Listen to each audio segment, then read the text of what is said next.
clandestina, sino presencionista.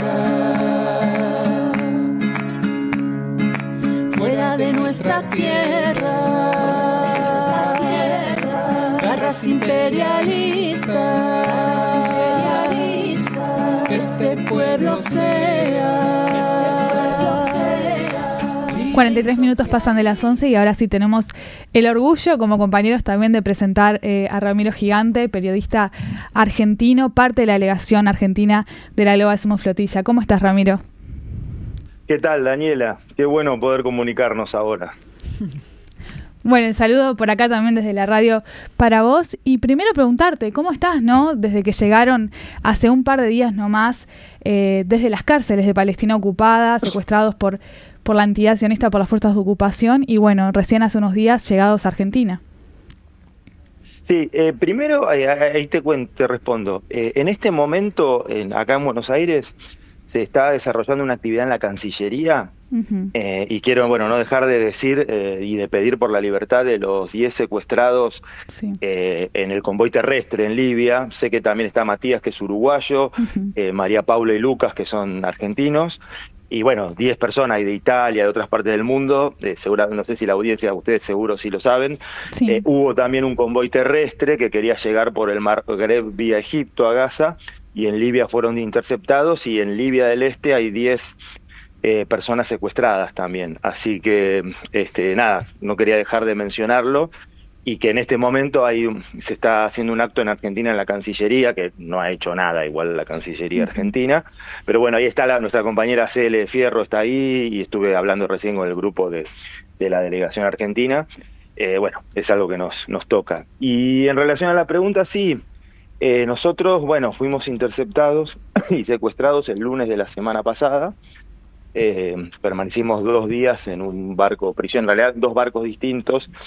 A mí me tocó uno bravo, nos han pegado, nos han hecho un montón, la hemos pasado realmente mal. Hay compañeros que los han castigado con las taser, que son estas picanas eléctricas, hay compañeros que les han quemado la cara, así que hubo gente con fracturas, y después de pasar 48 horas... Perdona, Ramiro, una cosa que vi en un testimonio que vos diste, que decís que te apoyaban el caño caliente del fusil recién detonado en la cara, en la espalda, en otra zona del cuerpo. Eso no me pasó a mí, pero lo comentaron, y sí vi que, por ejemplo, un compañero capitán de otro barco, José, español, le vi las quemaduras en la cara, y lo hablamos, y sí, yo al principio pensaba que que eran quemaduras de las taser, porque en otros casos escuchábamos que les daban. Yo zafé de eso, a mí me pegaron feo, pero me pegaron nada más, tengo golpes, tengo una costilla comprometida, por suerte no. Ayer me hice la radiografía y no hubo fractura, pero tengo un montón de marcas, y sí hubo gente que tenía quemaduras en la cara y en otras partes del cuerpo. O sea que sí, hubo todo tipo de torturas, y el peor día fue el miércoles, que habrán visto el video después que popularizó Ben Gvir, pero nos tuvieron arrodillados mucho tiempo en una posición incómoda bajo el sol, pasando el himno de Israel una y otra vez. Y como lo que preguntaba Daniela, en realidad después de eso sí cambió todo, porque el miércoles a la noche ya fuimos a un calabozo, entre comillas, con cierta institucionalidad. Yo pude hablar con una abogada del espacio Adara, y ahí ya tenía la información de que al día siguiente nos iban a deportar, lo cual permitió tener cierta templanza y no firmar un documento que nos querían hacer firmar, que decía que admitíamos haber entrado ilegalmente a Israel. Cuando ellos nos secuestraron a más de 100 millas náuticas en aguas internacionales, y íbamos a Gaza. O sea, un delirio, pero sabemos cómo se maneja el ente sionista. Ya al día siguiente fue totalmente distinto. Digamos que del peor día de mi vida pasé a uno de los mejores, porque ya cuando nos trasladaban que no sabíamos dónde, pero sabíamos que era o alguna frontera o a un aeropuerto. En este caso nos trasladaron al aeropuerto Ramón, que es un aeropuerto militar, y ya sabíamos que nos íbamos, así que ya en el camión, con otros 17 compañeros de otros países, ya el ambiente era otro. y una vez que llegamos al aeropuerto y vimos las banderas de los aviones de Turkish, ya la alegría nuestra era otra. Cuando subimos al avión, abrazándonos con la tripulación del avión, las azafatas, los comandantes de a bordo, bueno, y además nos han tratado muy bien, nos han dado agua primero y comida, pero sobre todo nos tomábamos las botellas de agua, nos daban otra y otra, lo cual mostraba el cuadro de deshidratación que teníamos, porque bueno, obviamente nos negaban o nos limitaban el acceso al agua. Y después de eso, sí, ya en Estambul pasamos 1 o 2 noches. Los argentinos, bueno, nos encontramos con Nico, que era otro argentino que estaba en el barco de los médicos, que Daniela, vos no llegaste a conocerlo porque él se sumó en Turquía, pero él tampoco fue interceptado porque el barco, el Family, venía atrás, tuvo un problema mecánico, regresó, entonces él era el que le usábamos el celular, pero bueno, un poco nos ayudó bastante, y ahí llegamos, bueno, todas las delegaciones, los 4 argentinos y argentinas que habíamos sido secuestrados. Y el viernes por la mañana o el sábado, con la delegación catalana volvimos a Barcelona y ya el domingo nos volvimos para Argentina, que llegamos el lunes pasado a la mañana. Así que estamos desde el lunes.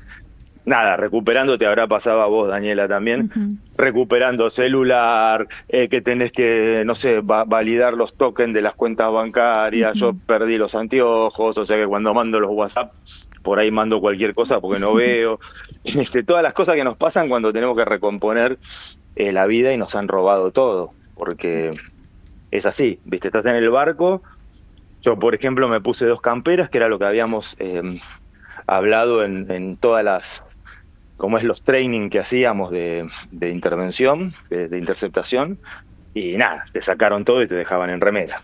Sí. Así que, bueno, es un poco resumido algo, como también lo que fue la flotilla, que fueron semanas y semanas navegando, pero un poco de lo que es el cuadro de cómo nos han tratado. Claro. También es desparejo. A algunas personas, hubo compañeras que denunciaron acoso sexual, yo eso no lo vi, pero sí vi a quienes denunciaron. Hay gente que estuvo situación un poco más grave, con fracturas, otros que no la han pasado tan mal. Es como diverso y confuso, ¿no?, el trato que tuvimos. Una cosa que hemos escuchado que ustedes, los que integraron la flotilla, ¿no? Lo digo para Daniela, lo digo para vos, permanentemente cuando relatan estas cosas, que las relatan cuando uno les pregunta, dicen, pero esto no es nada al lado de lo que sufre el pueblo palestino.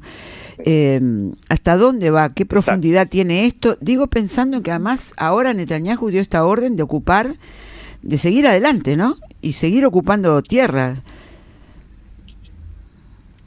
¿Me escuchan? Sí, te escuchamos. Bien, sí, porque justo me entró un sonido. Sí, no, me faltó decir eso, que es lo que decimos siempre.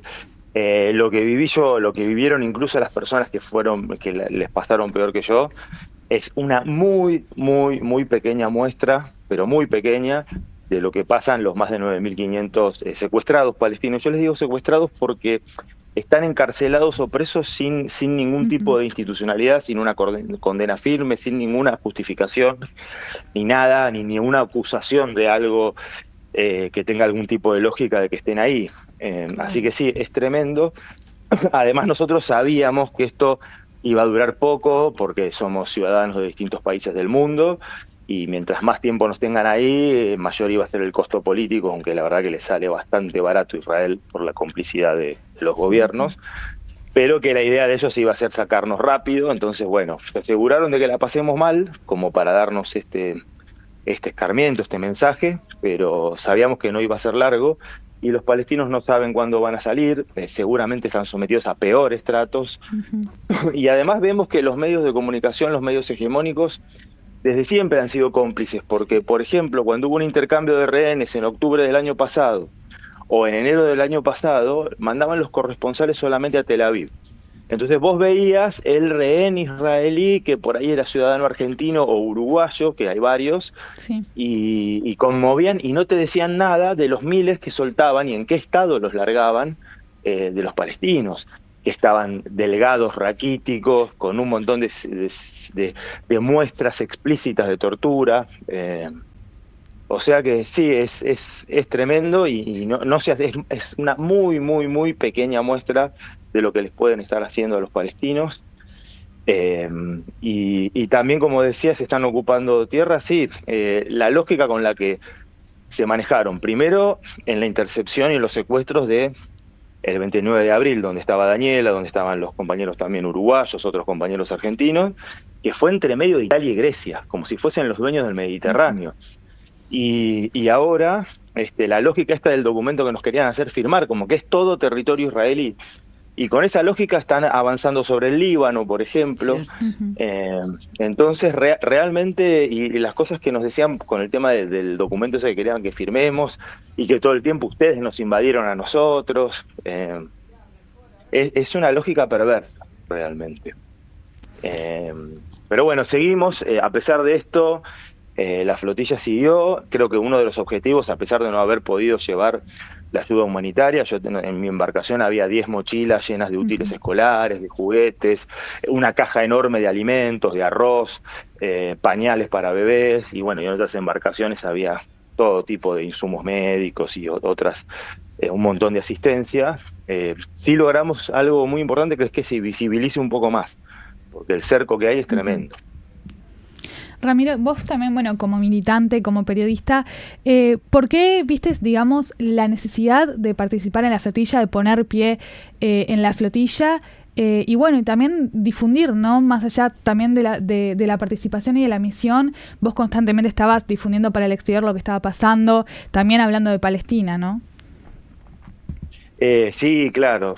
La verdad que, bueno, yo con la causa palestina estoy hace como 20 años siguiéndola, también lo que fue el ataque al Líbano en 2006, y la verdad que los últimos 2-3 años fueron muy duros de impotencia, de angustia, de que les debe pasar a cualquiera, incluso en la audiencia, de ver esas imágenes tremendas que llegan y cómo los medios hegemónicos no la comunican, cómo se tergiversa todo y cómo no se puede hacer nada, está bloqueado. Y yo, por ejemplo, hace un año que estoy con un colectivo que se llama Tejiendo Solidaridad con Gaza, que son unas compañeras que hacemos actividades, mandamos dinero a Gaza, primero ayudando a un amigo nuestro que es gazatí, que está acá en Buenos Aires, pero para que ayude a su familia, que está pasando, bueno, como todos los gazatíes, y por otra parte con algunas familias de allá, pero sabemos que mandar dinero también por estas cuentas que se quedan con un porcentaje tampoco resuelve el tema de fondo, porque en los momentos más angustiantes de bloqueo no había comida, entonces el dinero no se come. Entonces, nada, me pareció que había que hacer algo más, que había que hacer algo más material, más físico, muy difícil porque es muy costoso. Yo sé que un montón de compañeras y compañeros quisieran estar también y no pueden, pero era la manera de hacerse presente, de poner el cuerpo y de dar una señal concreta y de que se vea, de que se visibilice, porque parece esto, ¿no? Como que Gaza queda lejos, pero con la misma lógica ya Venezuela no queda tan lejos, y invaden Venezuela y secuestran un presidente, nos guste o no, es algo que es irracional. Gaza queda lejos, pero también queda lejos Líbano o Irán, que vemos que también asesinan a niñas en una escuela, iniciando una guerra, que después te la presentan como una guerra. Y bueno, y también tampoco queda tan lejos Cuba. Y las lógicas genocidas, acá en Argentina, en Uruguay, yo recuerdo, le contaba a Daniela que me di cuenta que había uruguayos cuando los vi de lejos, y creo que ahora fue la fecha, con la remera de la marcha del silencio, de la Margarita. Claro. Y bueno, hemos tenido dictaduras, genocidios, en Argentina tuvimos 30.000 desaparecidos, y parece que es la misma lógica, porque cuando se quiere hablar de eso, aparece la teoría de los dos demonios criticando la resistencia. Y en Argentina mucha gente del progresismo que en Argentina repudia y habla de los 30.000 desaparecidos y critica esa teoría de los dos demonios, cuando tiene que hablar de Palestina la ejerce, quizás por ignorancia, quizás por algún interés mercenario, pero parece que ahí sí justifican y ponen y equiparan a la resistencia con el Estado genocida, y aparte tergiversan la historia, porque acá hay una historia que incluso precede a la Nakba, ¿no? Desde este año se están cumpliendo 80 años del atentado del Hotel Rey David, un atentado terrorista contra un hotel hecho por una organización terrorista sionista como el Irgun, y quien dirigía ese organismo terrorista, que puso una bomba y asesinó a 90 personas de distintas partes del mundo porque era un hotel, después fue primer ministro israelí, Menachem Begin, en los 70, y hasta le dieron el Premio Nobel de la Paz. Entonces vemos cómo esta injusticia tiene tanto tiempo, desde la llegada de colonos que hacían atentados contra los palestinos nativos, la injusticia de la repartición de las fronteras del 47, que ya era una injusticia, porque le dan más del 50% del territorio a una minoría que la gran mayoría eran colonos, porque no es un tema de religiones, y después de eso ganando tierra, porque ese 55% pasó a ser el 70%, todo con violencia y con borrar la historia. Y ahora también borran la historia, porque hablan del 7 de octubre de 2023, pero no hablan de que en los años 2018 y 2019 hubo marchas pacíficas, que eran las marchas del retorno en Gaza, donde a esas movilizaciones pacíficas la respuesta era francotiradores israelíes asesinando manifestantes. El primer día asesinaron a 6 o 7 y en total asesinaron a más de 300, entonces en manifestaciones pacíficas. Entonces, ¿cuál es la solución ante una situación desesperante cuando en una manifestación pacífica te matan y los medios no dicen nada? Hay ahí un discurso muy perverso, de desinformación muy perverso, y como la historia cada vez es más, el tiempo pasa y el olvido se impone, la desinformación también juega para eso, juega para el olvido, para no conocer, para poner las víctimas en victimarios y los victimarios en víctimas. Sí. Y bueno, con eso convivimos, ¿no? Sí, acá te digo, es como cada vez peor. En este momento, en toda esta etapa, tienen un disciplinamiento, yo por lo menos no lo había visto antes. Algo se escapaba antes, aunque fuera una duda, ¿viste? Algo aparecía. Ahora es impresionante, es implacable la versión que dan los grandes medios de comunicación de lo que está pasando. Sí, yo recuerdo ahora en el carnaval de Uruguay, yo sigo mucho el carnaval, las murgas y lo que pasó, por ejemplo, con Diablos Verdes, que le cantaron a un empresario que les retiraba el apoyo por hablar de Palestina. Sí, exacto. O sea que en lo cultural pasa mucho, en Argentina ha pasado también, con el actor Norman Brisky. Han censurado, yo le digo el Palacio de la Censura, ahora le dicen Palacio de Libertad, lo que era el ex CCK, una muestra de fileteado porque había dos obras que hablaban de Palestina. Han censurado una actriz argentina, Marina Otero, que vive en Europa, pero que trajo su obra de teatro Eyub, y quería hacer también la obra de teatro la hizo, pero quería también hacer un taller en el Teatro San Martín, un teatro público de excelencia, que se llamaba Pensar después de Gaza. El nombre estaba vinculado a Gaza y no se lo permitieron. Sí. Tampoco le permitieron hacer una obra en el Centro de Experimentación del Teatro Colón, diciendo que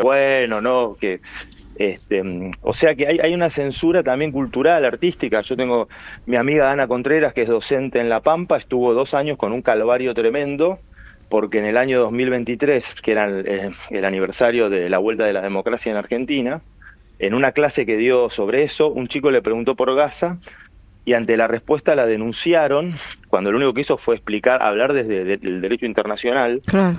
Y estuvo 2 años judicializada, procesada, separada de las aulas, pasando un calvario tremendo. Ahora por suerte fue absuelta, pero hay un montón de casos. Hay un jubilado que está con arresto domiciliario en el Chaco por haber posteado sobre Palestina en su Facebook.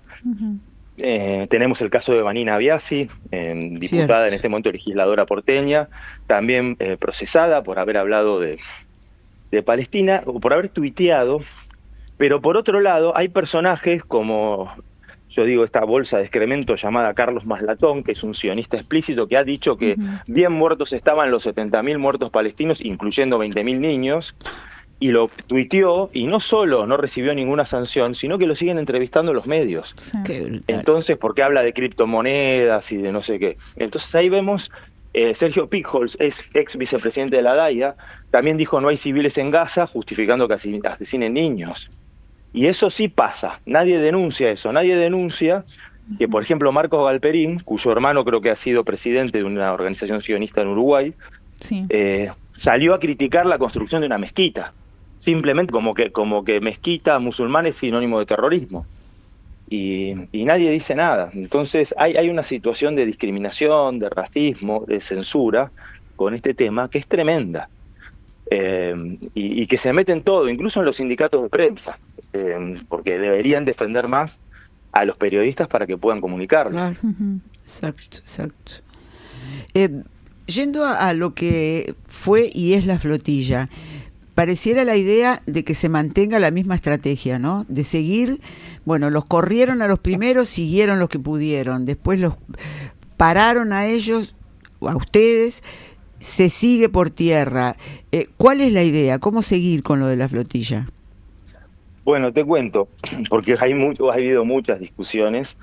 La flotilla, de hecho, hubo pedidos de cosas que se han hecho también, porque por ejemplo Greta Thunberg, que no embarcó en esta misión, lo que planteaba era que hagamos más acciones de boicot. Y eso se tomó, después ella se pronunció apoyando a la flotilla, pero hicimos una acción, Daniela todavía estaba navegando también en el tramo entre Barcelona y Sicilia, contra un buque carguero del MSC que trasladaba armas a Israel, para Israel. Eso tuvo un relativo éxito porque además posicionó, señaló, logró que el buque tenga un pequeño desvío, si bien continuó después su camino. Y ese tipo de acciones era uno de los pedidos que había. Cuando se da la intercepción y el secuestro de las 22 embarcaciones, después de eso fue un tiempo muy duro mientras la delegación uruguaya regresaba, más de media delegación argentina, un montón de compañeros. Algunos, por suerte, europeos, sobre todo con pasaporte Schengen, pudieron volver y reincorporarse. Y los primeros días en Grecia eran muy duros porque estábamos con el barco anclado sin poder salir del barco, hasta que pudimos 3-4 días después salir a tierra en Yelapetra, en Creta, y ahí encontrarnos con el resto de la delegación, de las embarcaciones, tener una asamblea. Y bueno, en ese momento el objetivo, estaban Tiago y Saif presos, al poco tiempo nos enteramos que los liberan. Había mucha preocupación porque también el objetivo fue descabezar a la flotilla, llevarse a los capitanes más importantes y a Tiago y a Saif. El objetivo era seguir para dar una respuesta también ante ese ataque. Seguro. Entonces el tramo Grecia-Turquía se hace, y en Turquía ya hubo una asamblea donde estuvo Saif, se ordenó un poco más todo, pero son discusiones que están y seguramente van a seguir después de cómo nos han interceptado ahora, porque el año pasado llegaron 42 embarcaciones, una de ellas llegó a 27 millas náuticas, y acá éramos 52 las que llegamos hasta el final, y la más cercana creo que fue Sirius, que llegó a 80 millas náuticas. Claro. Entonces hay también del otro lado un refinamiento de las técnicas, y esta impunidad que también fue un mensaje con los secuestros que hubo entre Grecia e Italia. Sí. Se está discutiendo, y el anuncio que ya tuvimos, el convoy terrestre iba en paralelo también, porque la idea es hacer todo en paralelo. También hay algo novedoso que son estos secuestros. El año pasado hubo un convoy terrestre, una marcha global a Gaza, que tuvo algunas deportaciones y que no se pudo cruzar en Rafah, pero no esto de tener 10 personas secuestradas por tanto tiempo, y en Libia además, sin siquiera poder llegar a Egipto. O sea que están refinando todo. Exacto. El anuncio que ya tuvimos, y que puedo hacerlo público aunque no hay mucha más información, es que el próximo paso de la flotilla va a ser un congreso internacional de la flotilla.